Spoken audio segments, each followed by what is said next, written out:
Buenas, ¿qué tal? Bueno, voy con mi video de hoy.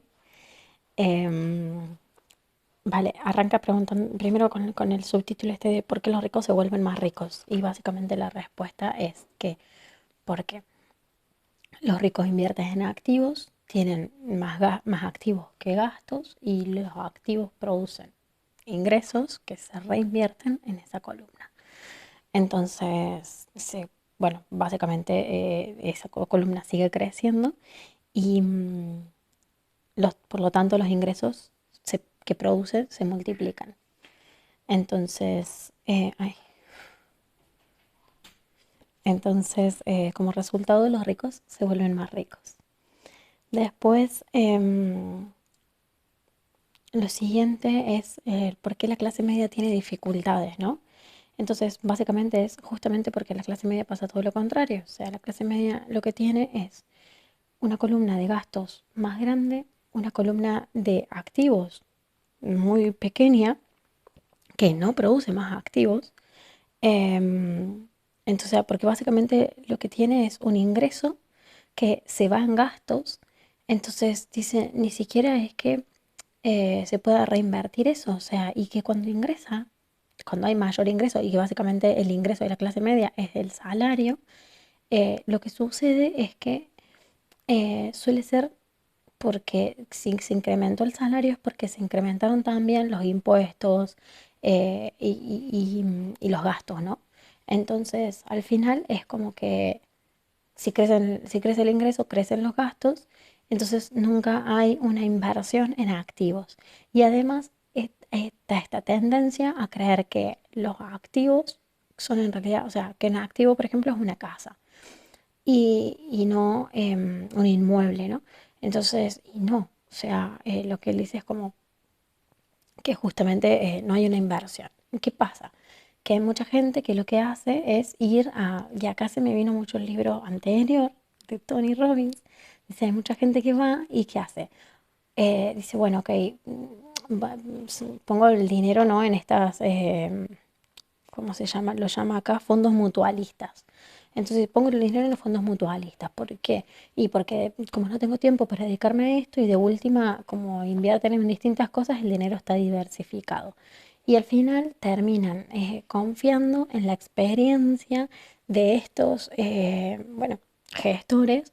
Y no solo eso, sino que, o sea, primero que dependen de eso y ahora ya sabemos que encima además muchos se equivocan y que no solo que se equivocan, sino que además la mayor cantidad del dinero no se va o sea, no son realmente en inversión, sino en gastos que generan este tipo de inversiones. Entonces, al final, básicamente lo que sucede es que juegan a lo seguro y creen que lo que dice acá es como que al final el balance general, todo lo que tiene, tiene cualquier cosa, digamos, es cualquier cosa menos balance. Em, vale, y después, cuando dice, cuando a veces suelen presentarse verdaderas oportunidades, ni siquiera las pueden aprovechar, porque trabajan demasiado, pagan demasiados impuestos y las deudas nunca acaban. Em, entonces, después dice, como mencioné al principio de la sección, vale, la regla más importante es saber cuál es la diferencia entre un activo y un pasivo. Y en cuanto logremos entenderlas, lo importante es aumentar los activos. Entonces, que va a llegar un momento en donde ir poco a poco, digamos, aumentando esos activos, reduciendo los gastos y vamos a poder realmente ir invirtiendo más. Y al final nos vamos a dar cuenta de que los ricos eh, no invierten en riesgo. O sea, a diferencia de lo que la gente cree, no invierten en riesgo. Y de hecho suelen ser operaciones muy seguras. Em, entonces, recuerda que la gente con educación financiera, para la gente con educación financiera, invertir no implica riesgos tan grandes. Es esto que decía, ¿no? Que el Tony Robbins, que al final siempre ganan. Y por otro lado, el estado financiero de la gente de clase media, perdón que tengo el video, ahí está, vale, de la gente de clase media, es esto de, ¿saben? Los ingresos al final se terminan yendo entre el jefe, o sea, el trabajo al final es, o sea, ingresa un salario y el gasto va normalmente, trabajo al final mi tiempo para la empresa, trabajo para el gobierno, porque se van impuestos, que la mayoría de las veces se van antes de que yo siquiera haya cobrado, o sea, porque de hecho se hacen las deducciones antes de que uno cobre. Y después para el banco, ¿por qué? Porque normalmente hay deudas por hipotecas y demás, y entonces al final se terminan yendo ahí. Entonces al final es como, dice, tenemos que aprender a trabajar realmente inteligentemente y poder sacar el mayor provecho para nosotros y nuestra familia. Entonces, Em, ¿cómo vamos a medir el alcance obtenido y cómo saber que una persona ya es rica y que alcanzó? Bueno, dice que él tiene su propia definición, tanto que tiene su propia definición para activos y pasivos, también tiene una noción específica de riqueza. Y esta noción específica de riqueza, en realidad dice que la tomó de otra persona, bueno, un hombre llamado Buckminster Fuller, que dice, la riqueza es la capacidad de una persona para sobrevivir cierta cantidad de días a futuro. Dicho de otra manera, si dejaras de trabajar hoy, ¿cuánto tiempo podrías sobrevivir? Básicamente sería como eh, sería como la cuenta entre, ok, en la medida que el flujo de efectivo de la columna de activos comparada con la columna de gasto. Entonces, bueno, hace una explicación acá de un monto que no termino de entender la explicación realmente.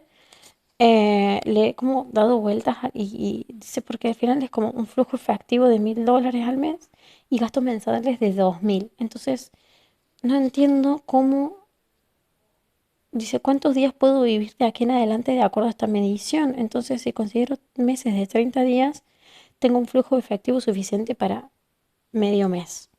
En cuanto logre tener un flujo efectivo mensual de $1000, de $2000 proveniente de mis activos, entonces podré considerarme una persona con suficiente dinero. Honestamente no termino de entenderlo.